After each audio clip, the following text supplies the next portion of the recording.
How did the 1994 Iron Man cartoon actually end? It's not every day that you see Stan Lee himself appearing in live action in every episode of an animated series. But yeah, Iron Man the animated series did have that privilege. In fact, head writer for Season 2 of the cartoon, Tom Tataranowicz, even claims that it was his contributions to the Iron Man cartoons that inspired Jon Favreau to come up with the idea of his Iron Man movie, which would go on to become the first MCU movie in 2008. So Iron Man the Animated Series was released in September 1994 as part of a syndicated block called the Marvel Action Hour, which packaged Iron Man back-to-back with Fantastic Four and later the Incredible Hulk. While the first season seemed a little disjointed, the second one had a completely new creative team. Like a Korean animation company named Koko Enterprises was taking care of the animation, Tom Tataranowicz came in as the writer, and William Kevin Anderson created the whole new I Am Iron Man theme song. But probably the biggest change here was Iron Man's long hair. Of course, with Batman the Animated Series and X-Men the Animated Series doing amazingly well, Marvel wanted to ride the tide and make some more bucks, which is how the Iron Man cartoon came into existence. And looking back, it feels like Iron Man did not stand a chance from the very beginning, because of a slightly flawed and disjointed first season. But it still had a second season, and there was even a proposed third one. But the question is, how did the cartoon really end? And did that ending have a role to play in the cancellation of this lost opportunity? Let's find out.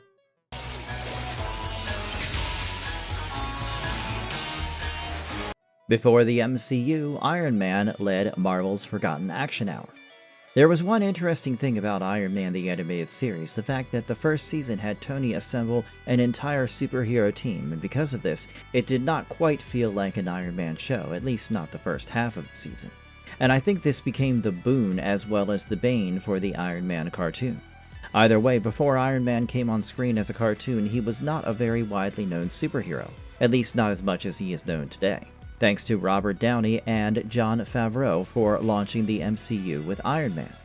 Anyway, Iron Man the Animated Series was a pretty bold move, but one that had good odds, particularly because of its armored hero. And up until that point, we did not have very many shows where the hero had an entire armor on, especially one that could do all sorts of defense and offense. Premiering on September 24, 1994, it opened Marvel Action Hour, a daily syndicated block of Marvel cartoons. And if you were someone like me who was growing up during the early 90s, you must often have caught the cartoon paired with Fantastic Four, mostly on local stations. Stan Lee also appeared in brief live-action intros before each episode, giving that old Marvel Excelsior flair. And the second season's producer, that is Tom Tataranowicz, said they filmed him on a green screen to match the cartoon settings. But in an interview with Polygon, Tataranowicz had a lot of tough words to speak about Stan's part. You see, Stan Lee would appear in the first season for about 35 seconds per episode, but Tataranowicz wanted to remove this live-action section and replace it with more animation, but of course, that did not go well with Marvel, Stan, or the fans of the show, who had started to connect with the legendary comic book artist. So as a compromise, Tataranowicz cut Stan's sections from 35 to 15 seconds. But later he had to say this about the whole thing. Boy, did shit hit the fan on that. He's going, "My fans want it." Then it occurred to me, oh, he's a member of SAG. He gets residuals if he's on screen. That's what it was about. Either way, Marvel heavily marketed the show, and aside from Stan himself, there was a Toy Biz line of action figures that had Iron Man in different armor paint schemes, War Machine, etc. And then there was that slick techno-rock theme song. But because the series ran in syndication, it didn't have a single primetime slot. We kids never knew if it would be on Saturday morning or in some random weekday spot. Iron Man's first season episodes often had cards reading Marvel Action Hour on screen, which effectively reminded us what exactly we were watching.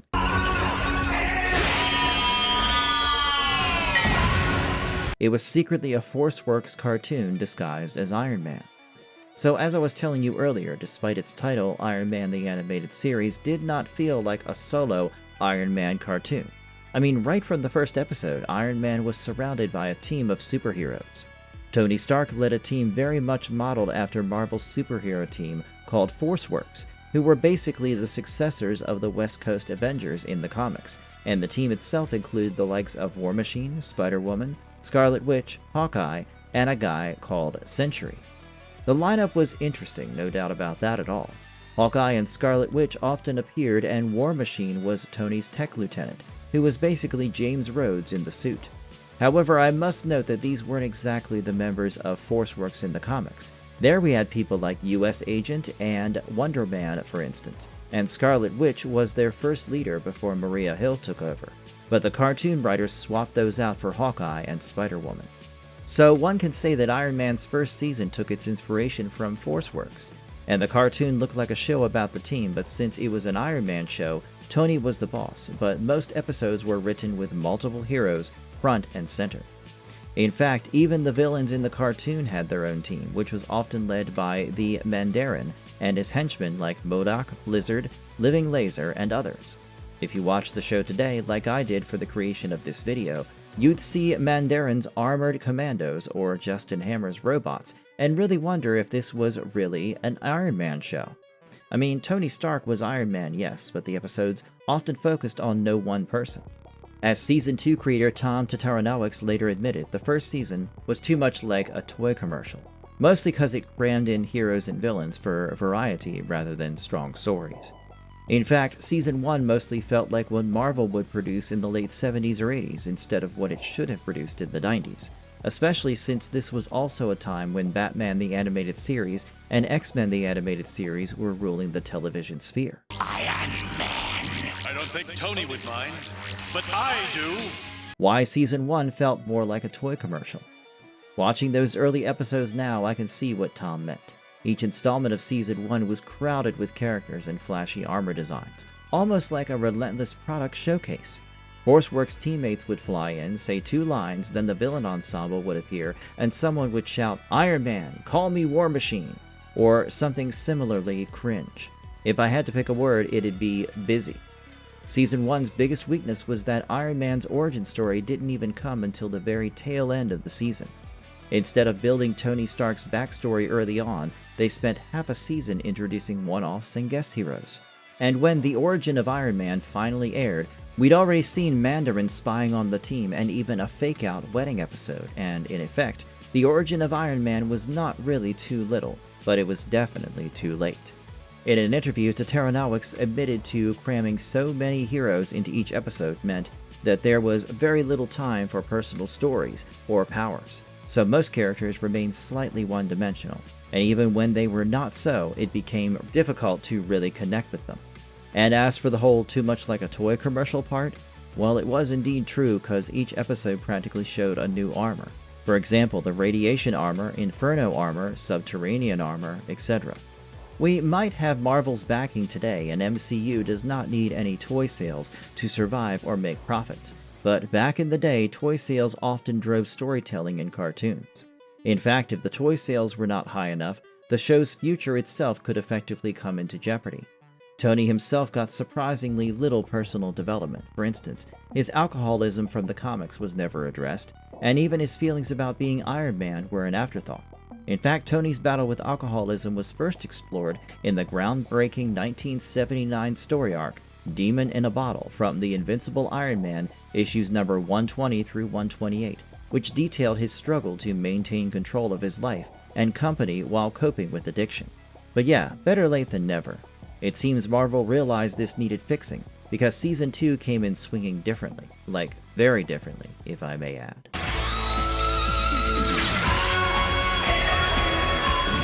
The Mandarin finally returns in Hands of the Mandarin.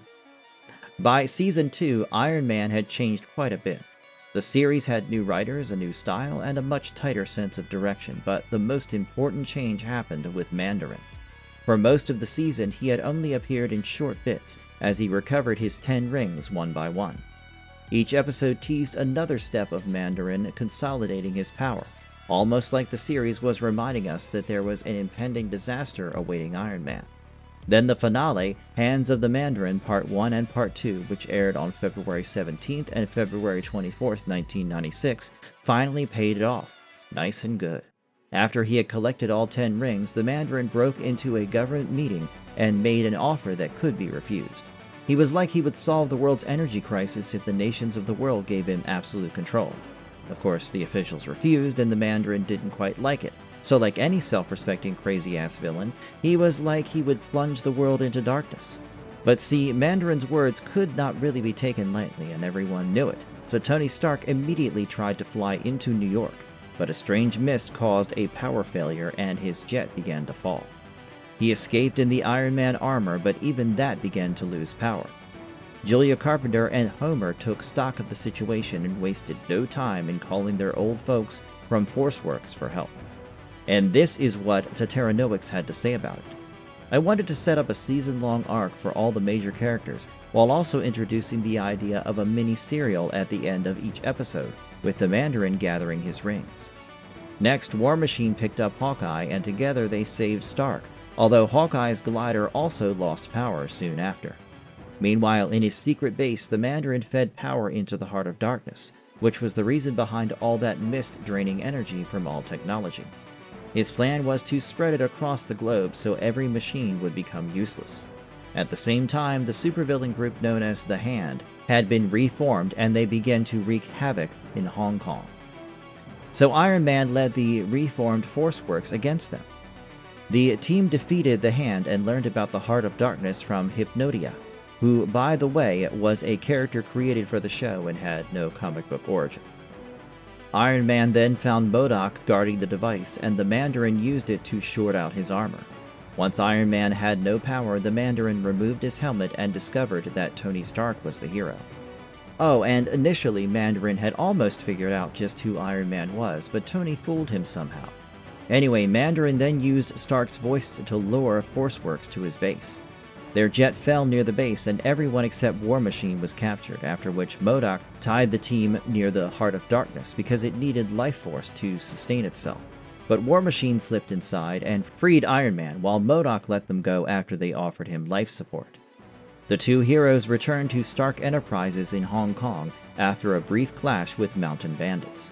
There, Dr. Su Yin told them about a bioenergy microprocessor that the Mandarin's mist would not affect. The processor was placed inside new armor, and after a fire accidentally activated it, Iron Man flew back to stop the Mandarin. By then, the Mandarin had tied up the Hands so the Heart of Darkness could drain them too. Iron Man arrived, freed Hawkeye, and connected himself to the device so he could deflect Mandarin's own attack back into it. The Heart of Darkness was destroyed and the mist ended. Mandarin then used exo armor, but Iron Man destroyed its circuitry and left him to the mountain bandits. The Hand were arrested, ForceWorks was freed, and Tony ended the battle by kissing Spider-Woman. Permanently. Did the cartoon end properly, or was it cancelled? Now this one's a bit of a subjective thing. You see, the final episodes did not essentially say that it was a definitive end to the story, but they also did not leave Tony in some sort of a cliffhanger where he was doomed or needed to get back up on his feet. Instead, the two-part Mandarin finale served like a proper season finale. It wrapped up the entire Season 2 ring-collecting arc, gave Mandarin his moment of glory, and let Iron Man and ForceWorks walk away with a win. So much so that Iron Man and Spider-Woman have a happy ending with that little kiss they shared. But see, the series itself did not continue after that. Officially, Iron Man was not renewed for a third season after February 1996, and the show simply stopped at 26 episodes. So why was there no Season 3? Well, Season 1 had hurt the show's momentum very badly. Its toy show feel, uneven schedule, and weaker impact did not really create a loyal fanbase for the improved Season 2 to cater to. Even Tataranowicz later regretted that more people did not realize how different Season 2 had become. So yeah, a poor first season basically led to the show being cancelled after the second one. Open a passage to our home planet, Kakaranthara. Earth will then fall under The unmade Season 3 would have broken Tony Stark apart. The creators had big plans if the show had continued. In fact, Tom Tataranowicz revealed the kind of story he wanted for Season 3. It would have been darker and far more personal, and would have focused on Tony Stark's inner demons. They knew they couldn't bring up his alcoholism directly on kids' TV, so they looked for other dramatic avenues. In Tom's words, they'd tackle his guilt over being a weapons manufacturer and his inability to have a meaningful, lasting relationship with any woman. Julia Carpenter, aka Spider-Woman, would challenge Tony to choose between her and his work, a put up or shut up ultimatum. If Tony failed, and the plan was he would, that would send him into a downward spiral. Tom even called it the fall and rise of Tony Stark, an arc of breakdown and redemption. In that hypothetical Season 3, I suspect we would have seen a Tony in crisis, probably shedding his armor and identity for a time, wrestling with those mistakes and fears. It's bittersweet because it shows the finale wasn't meant to be his last adventure. And if you think about it, the finale with Mandarin was mostly a conclusion to that particular arc, and not really an ending. They are not inherently evil. You're doing a heck of a good job faking it. What happened to the voice cast? The series featured a solid core of actors, many of whom continued to work in animation and live action for years. Robert Hayes was the voice of Tony Stark as well as Iron Man, and Hayes later came back for the role of Iron Man's few animated cameos. Dorian Harewood took over as James Rhodes and his superhero version War Machine partway through Season 1 by replacing James Avery, and continued through Season 2. Both Hayes and Harewood reprised their roles in a 1996 Incredible Hulk episode called Helping Hand, Iron Fist, effectively making it a mini Iron Man reunion. Jennifer Hale lent her voice to Spider-Woman, or Julia Carpenter, in Season 2, and this was long before she became famous as the voice of Commander Shepard in Mass Effect. Jim Cummings, a legendary voice actor who worked on characters like Winnie the Pooh, Tigger, lots of Disney roles, voiced the character MODOK here. James Avery was also well known as Uncle Phil in The Fresh Prince of Bel-Air. Unfortunately, Avery passed away in 2013, but during the 90s he juggled live action and voice roles. No one else from the series became A-list stars, but they've all had steady careers. For example, Robert Hayes kept acting, and Jennifer Hale went on to dozens of animated shows and games.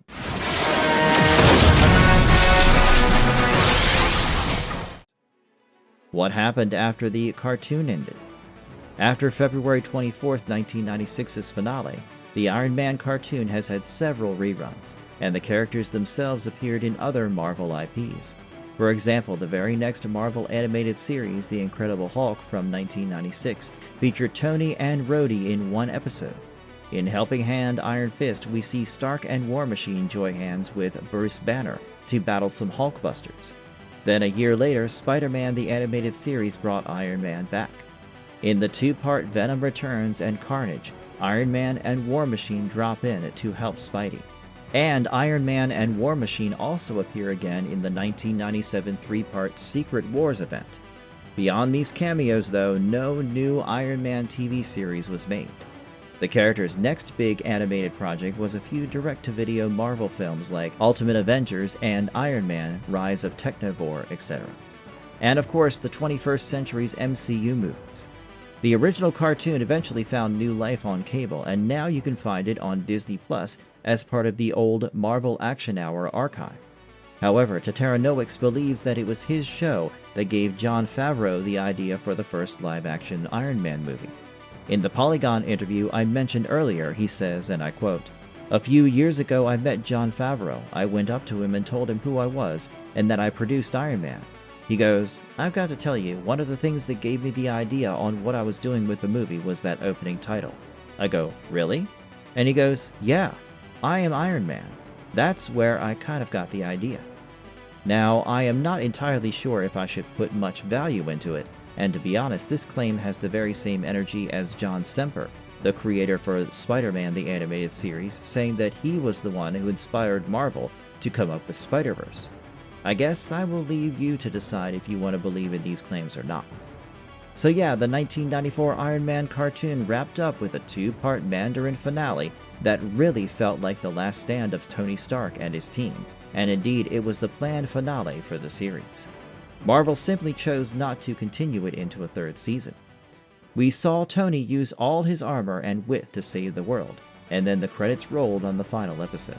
Yet, as fans know, no end in comics or cartoons is ever truly permanent, and Tony Stark is never done being Iron Man. Looking back from 2026, this little cartoon kinda feels like a bridge between the comic books and the MCU powerhouse that came later. That was all in this one, guys. If you liked the video, please consider hitting the like and subscribe buttons. Those 2 small clicks from you will help us tremendously in bringing you more of these awesome videos. Stay safe and have a good one.